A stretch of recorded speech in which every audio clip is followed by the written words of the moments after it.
This is just a quick video about indicators on a Harley. A lot of people have been complaining about the older Harleys.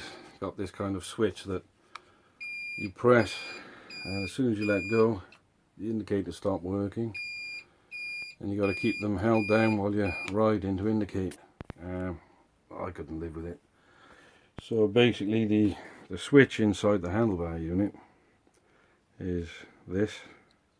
It's just held on with a single screw at the back, 2 wires soldered to the top. On this side, I've replaced it with a rocker switch, so it stays on until you flick it off again. Switch is just from eBay. Kind of looks like this, and they're about $2.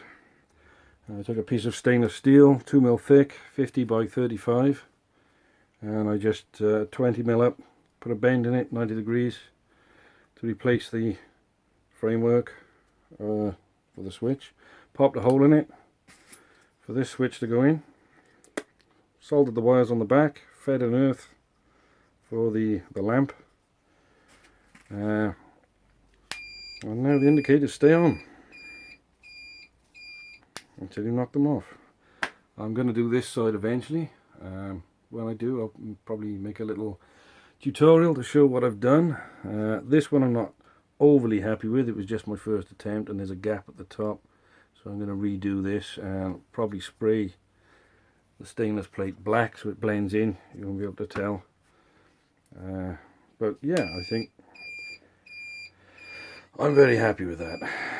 And once I get this side, got this side done too, then we're good to rock and roll. And the beauty is you'll be able to flick both on to have hazard lights if you want them.